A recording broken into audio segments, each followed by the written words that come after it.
اور جلدی جلدی اپنے اونٹ موڑنے لگے۔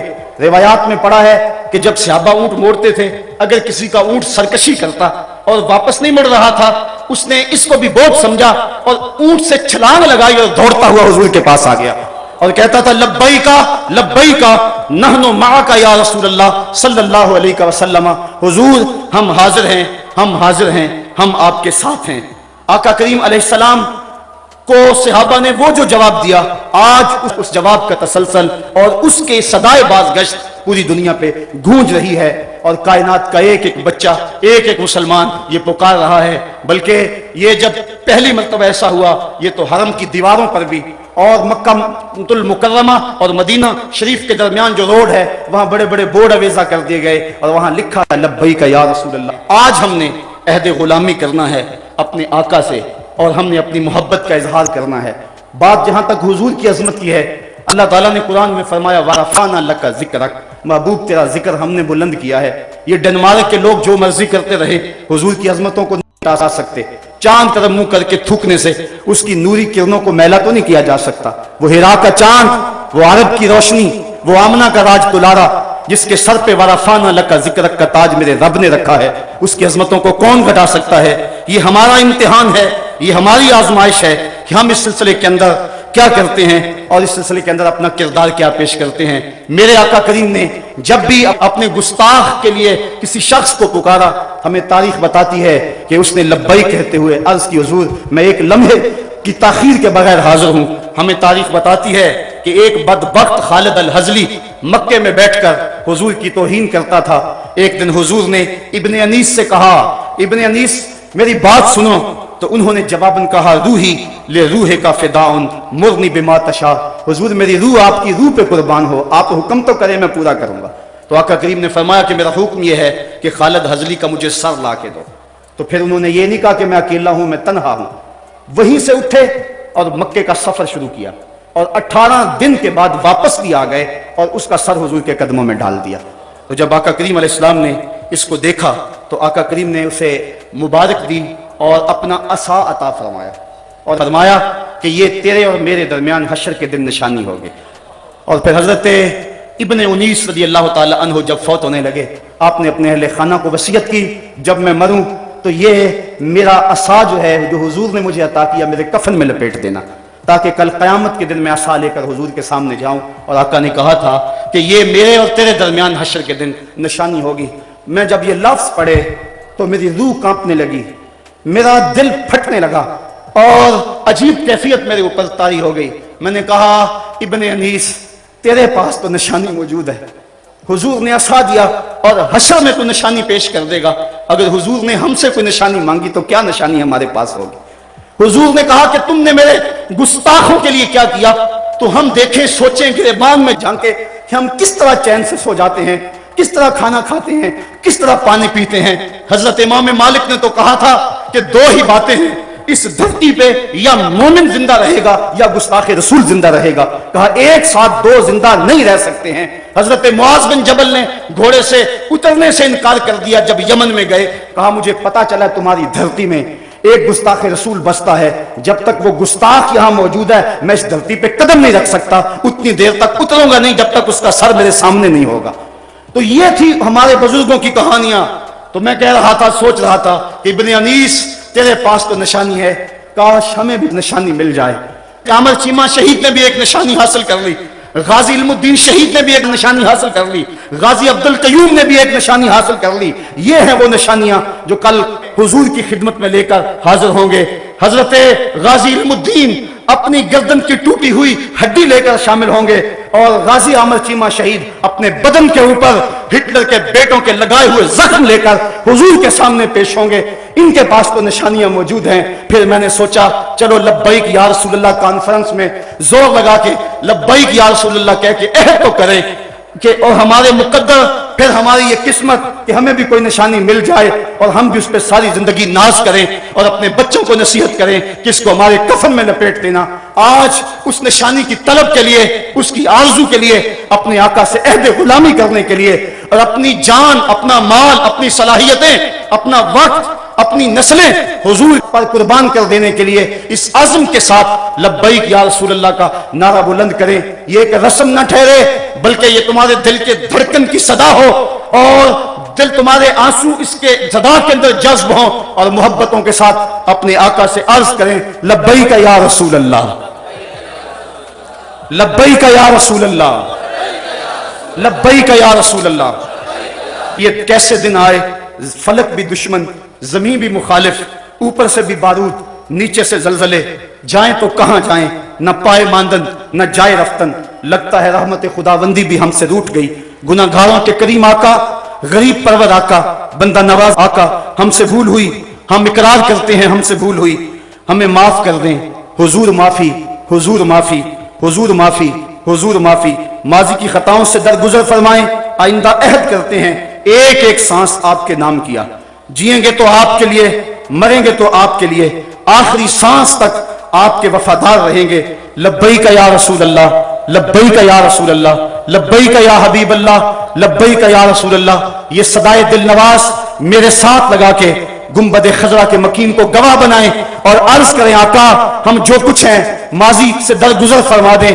آج ہم عہد کرتے ہیں کہ ایک ایک سانس آپ کے نام وقف کر دیں گے.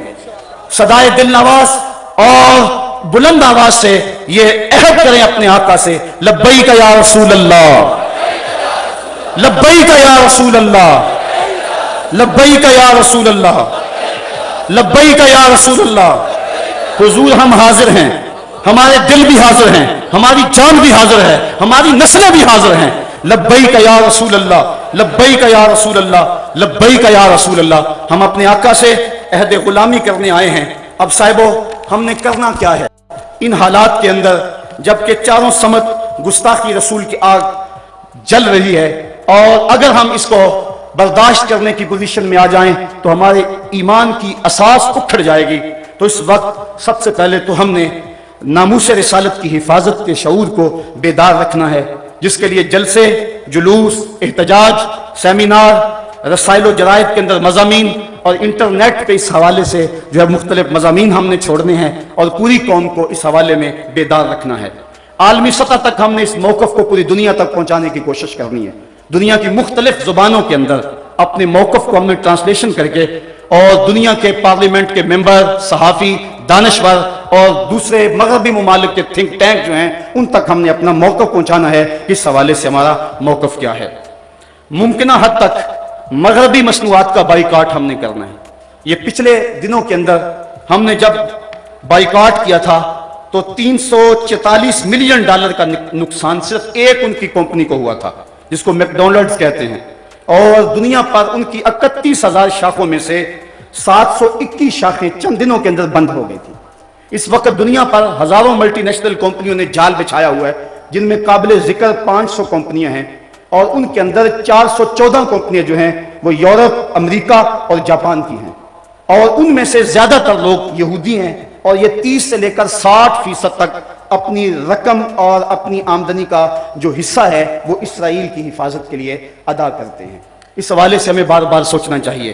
یہ میکڈونلڈ جو ہے اس کا مالک امری فیران یہ کٹر یہودی ہے، اور یہودیوں کو جو لوگ سپورٹ کرتے ہیں ان پہ اس کا نام 3 نمبر پر ہے، اور ہم بڑے فخر سے ان کے ریسٹورنٹوں میں، ان کے ہوٹلوں میں داخل ہوتے ہیں، اور یہ اپنے لیے ہم نے اسٹیٹس سمبل بنایا ہوا ہے. میں یہاں سے جب گزرتا ہوں تو KFC کے اوپر ایک یہودی کی لگی ہوئی تصویر میرا کلیجہ چیرتی ہے. میں کہتا ہوں کبھی تو ہمارا مزاج یہ تھا، ہماری مائیں ہمیں کہانیاں سناتی تھی کہ 12 آئے 2 انگریز، اگلے نالوں پچھلا تیز.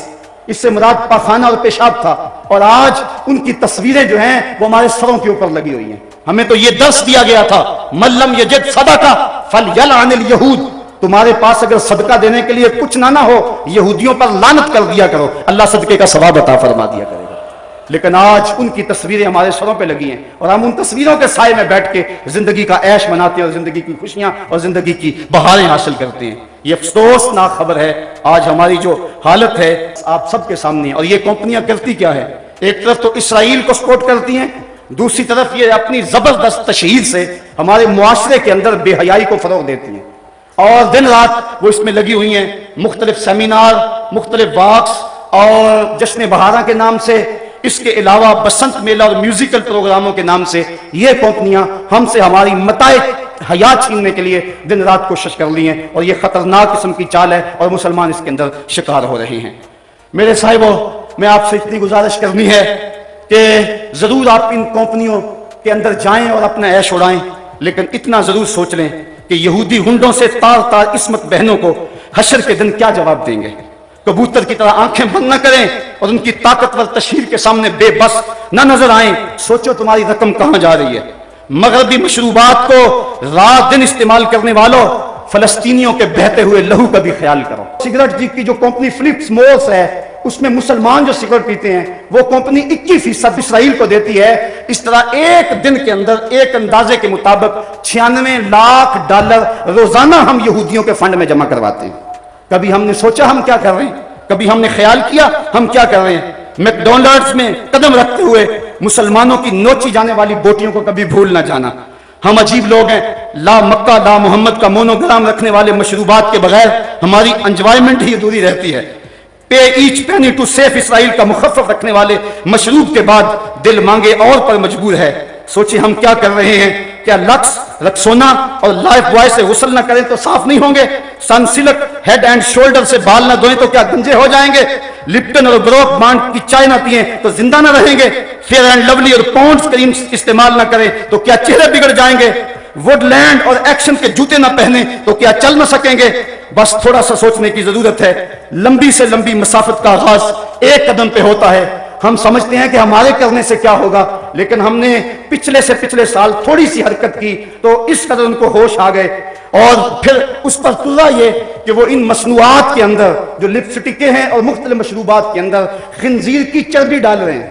اور ہم اگر کسی کو یہ بتاتے ہیں کہ فلاں شہر میں فلاں شے پڑتی ہے، وہ کہتے ہیں جناب وہ ویسے بتا رہے ہیں، ویسے کسی نے پراپیگنڈا کیا ہے، ایسے کب ہو سکتا ہے؟ ایسا تو ممکن نہیں ہے۔ اگر کوئی پراپیگنڈا کر لے کہ یہ چوزوں کو بلڈ فلو ہے تو آپ لوگ ساری پولٹری کی صنعت کو تباہ کر دیتے، اور کوئی بندہ مرغی کھانے کو تیار نہیں ہوتا۔ ہماری جان نہ چلی جائے، ہمیں اپنی جان کی بڑی فکر تو ہے لیکن ایمان کی کوئی فکر نہیں ہے۔ اس وقت اب ہم بتائیں کہ میاں فلاں چیز میں فلاں شے پڑتی ہے، فلاں میں سور کے میدے کی چربی آتی ہے، فلاں چیز میں یہ ڈالا جاتا ہے، وہ کہتے ہیں یہ فرضی باتیں کر رہے ہیں۔ صاحبو، ہم غور کریں، بار بار غور کریں، اور اس حوالے کے ساتھ ہمیں محنت کرنی چاہیے۔ ایک تو ہمارا کام یہ کہ مغرب کی مصنوعات کا ممکنہ حد تک ہم بائیکاٹ کریں، وہ چیزیں جن کا متبادل یہاں موجود ہے وہی استعمال کریں۔ دوسری بات ہمارے کرنے کی یہ ہے کہ مغرب کے علاوہ دیگر جو ممالک ہیں، چائنا ہے جو ہمارے ساتھ دوستی کا دم بھرتا ہے، لیکن اب وہ بھی یہودیوں کی جو ہے وہ اس چال کا شکار ہو گیا۔ یہ پاکستان کے اندر چائنا سے بن کر مختلف پارچہ جات آئے ہیں، انڈر ویئر کے اندر لا الہ الا اللہ محمد رسول اللہ لکھا ہوا۔ اسی طرح مختلف جو پارچہ جات ہیں، پینٹیں ہیں، ان کے پائچوں اور ان کے نیفوں کے ساتھ لگے ہوئے جو ٹیگ ہیں ان کے اوپر جو ہے وہ کلمہ طیبہ لکھا ہوا ہے۔ میاں تم تو ہمارے دوست تھے، تم بھی ہمارے کلیجے چھلنی کر رہے ہو، کس یہودی کا تم شکار ہو گئے؟ ہمارے وطن کے ذمہ داروں کو چائنا کے سفیر کو بلا کر تنبیہ کرنی چاہیے اور اسے پوچھیں کہ کیا یہ تمہاری دانستہ حرکت ہے یا کہ درمیان میں کوئی ایسی طاقت شامل ہوگی تمہارے علم میں نہیں ہے۔ اگر ایسی کوئی بات ہے تو وہ اس کا مداوع کریں، ورنہ جس طرح ہم باقیوں کو اپنا دشمن سمجھتے ہیں، چائنا سے ہمارا پھر کیا رشتہ رہ جائے گا؟ کیونکہ ہمارا رشتہ تو محمد عربی کے دم سے ہے۔ ہم تو دیکھنے اور سوچنے کے عادی ہی اسی انداز سے ہیں، ہم تو اسی آنکھ سے دیکھتے ہیں۔ اس کے علاوہ کوئی جتنا گہرا سے گہرا دوست کیوں نہ ہو، میرے اعلیٰ حضرت نے فرمایا اسے اپنے سے ایسے نکال دو جس طرح مکھن سے بال نکال دیا جاتا ہے، تو ہمارا ان سے بھی پھر کوئی تعلق رشتہ نہیں ہوگا۔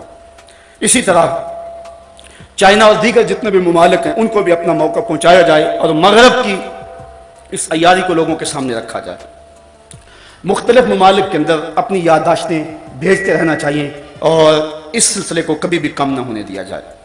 اقوام متحدہ اگرچہ غیر مؤثر ادارہ ہو گیا ہے تو ان کو بھی ہم ضرور جھنجھوڑتے رہیں۔ ہمارے جو اپنے حکمران ہیں یہ ایک الگ دکھڑا ہے، گلا وفائے جفا نما جو حرم کو اہل حرم سے ہے، کسی بت قدے میں بیان کروں تو صنم بھی کہہ دیں ہری ہری۔ یہ ہمارے 56-57 اسلامی ملکوں کے حکمران ہیں، پتہ نہیں ان کی غیرت کہاں سو گئے، پتہ نہیں ان کو کیسے چین کی نیند آ جاتی ہے۔ سب سے زیادہ یہ وہ لوگ ہیں کہ جن لوگوں سے قیامت کے دن باز پرس کی جائے گی، کیونکہ میں کہتا ہوں دو طبقے ہیں، ایک وہ طبقہ جو بیچارہ بے بس ہے، کر کچھ نہیں سکتا، تڑپ رہا ہے لیکن بے بس ہے، اور دوسرا جو کر سکتا ہے وہ بے حس ہے۔ اس وقت بے بسی اور بے حسی کے درمیان جو ہے وہ مغرب دلیر سے دلیر تر ہوتا چلا جا رہا ہے۔ یہ حکمران سمجھ لیں کہ یہ 4 دن کی حکمرانی ہے، پھر اندھیری رات طاری ہونے والی ہے۔ اگر انہوں نے ناموس رسالت کے لیے کچھ کیا، تاریخ میں ان کا نام رہے گا، جس طرح سلطان نور الدین زنگی، جس طرح سلطان صلاح الدین ایوبی کا نام باقی ہے، ورنہ مٹ جائیں گے۔ ان کے اوپر جو لتر برسیں گے ان کی بھی بولیاں لگیں گی، ان کی بھی قیمت لگے گی، اگر انہوں نے حضور علیہ السلام کی ناموس کے حوالے سے کوئی کام نہ دکھایا۔ جہاں تک حضور کی ناموس کا حوالہ ہے تو وہ اللہ کام لینا جانتا ہے، ابابیلوں سے وہ ہاتھی مروانا جانتا ہے، وہ ہمارا محتاج نہیں ہے۔ ابن حجر نے لکھا ہے اس بات کو کہ جب منگولوں نے پوری مسلم دنیا پہ قبضہ کر لیا، اور وہ دن بڑے دردناک دن تھے، جب بغداد میں خون بہ رہا تھا، جب غرناطہ لٹ رہا تھا، جب جامعہ نظامیہ کی لائبریری دجلہ کی موجوں کی زد پہ تھی، جب تہ خانوں میں پانی چھوڑ دیا گیا اور ہم نے 1.25 لاکھ لاشیں وہاں بھی اٹھائیں، وہ دن بڑے دردناک دن تھے تاریخ کے۔ ایک منگول سردار عیسائی ہو گیا اور اس نے ایک بہت بڑا اجتماع کیا۔ ابن حجر لکھتے ہیں کہ اس عیسائی بدبخت نے دریدہ دہنی کرتے ہوئے لوگوں کے اندر ہمارے پیغمبر صلی اللہ علیہ وسلم کی توہین کی۔ تو اس بڑے اجتماع کے اندر ایک بھی مسلمان نہیں تھا۔ تو جب اس نے حضور کے خلاف بھونکا تو پاس ہی بندھا ہوا ایک کتا جوش میں آ گیا اور وہ زور زور سے بھونکنے لگا۔ سب نے اسے کہا کہ تم مسلمانوں کے نبی کے خلاف بولا ہے، اس لیے یہ کتا بھونک رہا ہے۔ تو اس نے کہا کہ نہیں یہ ویسے بڑا غیرت مند ہے، میں نے ہاتھ سے اشارہ کیا تو یہ سمجھا کہ مجھے مارنے لگا، اس وجہ سے غیرت میں آیا۔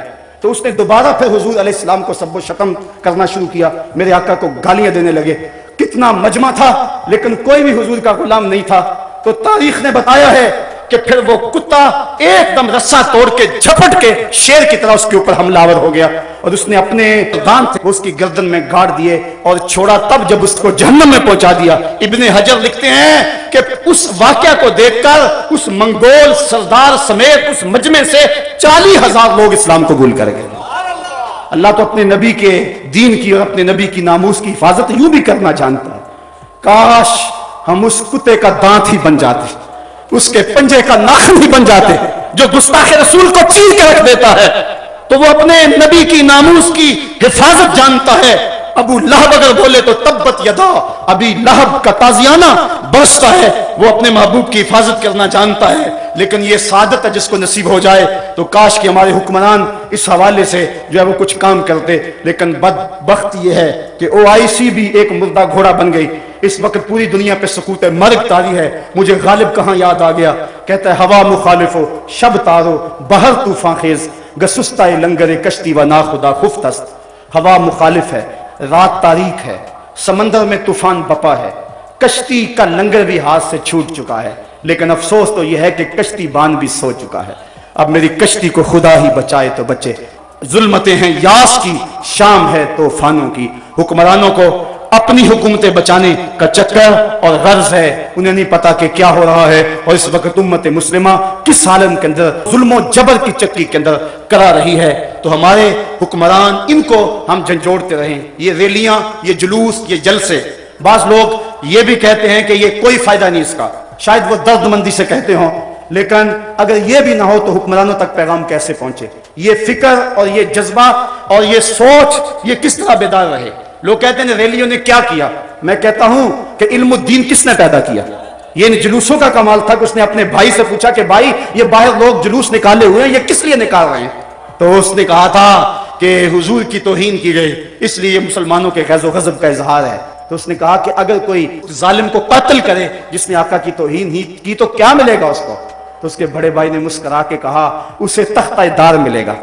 تو پھر اس نے کہا اچھا اگر یہ بات ہے تو پھر 100 بار سے اس کو قبول کرنے کے لیے تیار ہوں۔ ان جلوسوں نے، ان ریلیوں نے، ان جلسوں نے غازی عامر چیمہ شہید پیدا کیا، جس نے ہٹلر کے دیش کے اندر ظالم کے گریبان میں ہاتھ ڈالا اور عظیمت کی وہ داستان رقم کی کہ 15ویں صدی جس پہ ناز کر رہی ہے۔